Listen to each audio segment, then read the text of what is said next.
علامہ صاحب دعا، میں دل میرا کر رہا ہے کہ میں اس انداز سے پوچھوں اگر یہ آفینسو نہ ہو، دعا کی طرف کتنا دھیان دیا گیا ہے یا فقط نادے علی اور یا علی مدد پہ انحصار ہے؟ دعا کے لیے کچھ خزانہ ہمارے پاس موجود ہے؟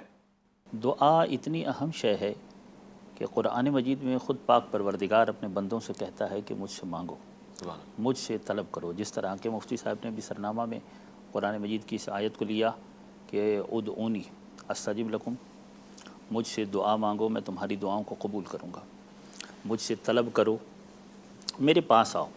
اللہ بندے کو اپنے پاس اپنی بارگاہ میں بلانا چاہتا ہے. قرآن مجید میں بہت ساری دعائیں بھی ہیں، ابھی اگر ہمیں وقت ملا تو ہم ان دعاؤں کو بھی ذکر کریں گے.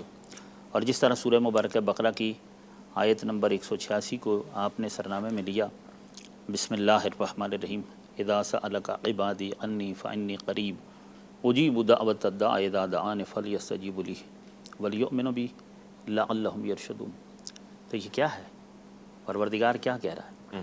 اذا سألک عبادی، حبیب جب میرے بندے آپ سے پوچھیں انی میرے بارے میں، فانی قریب، تو ان سے کہیے کہ میں نزدیک ہوں، میں قریب ہوں.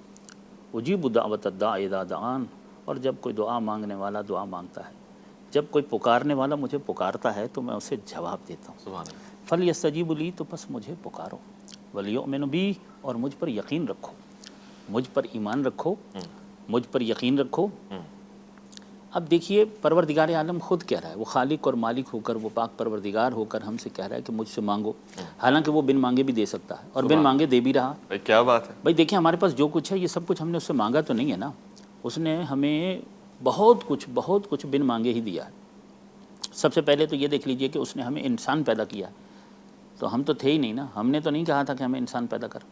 یہ پتھر بھی اس کی مخلوقات ہیں، جمادات بھی اس کی مخلوقات ہیں، نباتات بھی اس کی مخلوقات ہیں، حیوانات بھی اس کی مخلوقات ہیں، حشرات بھی اس کی مخلوقات ہیں. یہ بار بہار، خشکتار، حجر، شجر، دریا، سمندر، جو کچھ بھی ہے، یہ کائنات کا ذرہ ذرہ، یہ درختوں کے پتے، یہ صحراؤں کے ذرے، یہ دریاؤں کے قطرے، یہ سب چیزیں اسی کی تو مخلوقات ہیں. وہ چاہتا تو ہمیں ان میں سے کچھ بھی پیدا کر سکتا تھا، وہ ہمیں پتھر بھی بنا سکتا تھا، وہ ہمیں کوئی جانور یا کوئی چیونٹی بھی پیدا کر سکتا تھا، مگر اس نے نہیں کیا، اس نے ہمیں انسان پیدا کیا ہے. حالانکہ ہم نے یہ طلب نہیں کیا تھا، کیونکہ ہم تو تھے ہی نہیں، ہم تو طلب کے قابل ہی نہیں تھے، ہم تو مانگ ہی نہیں سکتے تھے، ہم تو کچھ تھے ہی نہیں، قابل ذکر ہی نہ تھے.